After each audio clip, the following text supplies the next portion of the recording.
Good morning and happy Friday. Hope you guys are doing wonderful this week. I am Kristen Williams with the Williams team in Austin, Texas.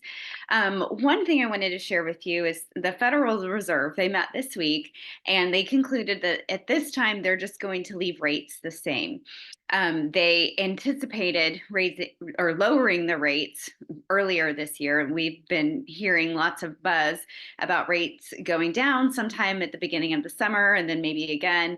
They had said that the Fed had said that they were going to lower the rates 3 times this year, but the inflation rate is just not slowing fast enough.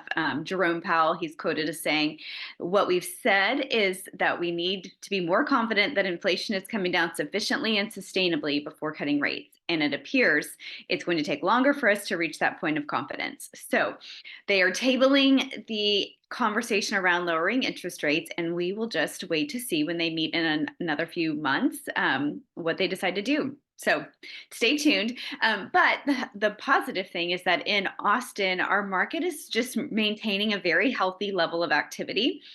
We've seen week over week, the home closings and the home pendings continue to go up slightly, but not in this record way, not in a big sweeping way. The average sales price is right at 664, and the median sales price is 493. Now, both of those numbers are up slightly. Those averages are up slightly compared to our 2023 numbers, but again, they're not up so much that I'm seeing like home values are starting to rise and we're having this like sweeping change. But what I do see is that those numbers and that activity being slightly more elevated than it was pretty much all of 2023 just tells me that we are past that bottom dip in the market and we're like on our way up, but again, at a very healthy level of activity and a healthy pace, which I find to be really good for home buyers and for home sellers too.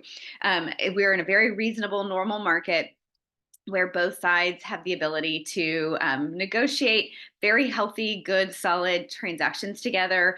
No one side is able to take advantage of the other side, which I find that to be one of the healthiest ways to negotiate a real estate transaction. So finally, one final reminder I want to remind you, because we are nearing the deadline, May 15th, to file your protest if you want to protest your county appraised value.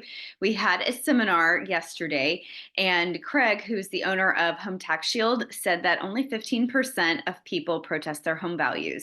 So that is a very low number. And I want to make sure that out of the past clients that we have, you wonderful people, that if you feel in any way that your value is overvalued, please protest.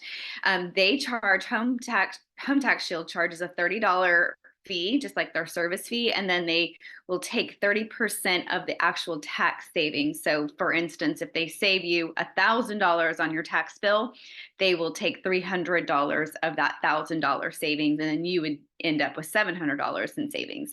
But they do it all for you, and we've hired them for the last few years personally to do our rental properties and our primary residence. And it's just, I feel like they have a skill set that's different than I have as a real estate professional. So anyhow, just a reminder, I want to make sure everybody knows that that deadline is coming up. If you have any questions about the real estate market, any real estate needs, please reach out. We are always here to help, and have a wonderful weekend ahead.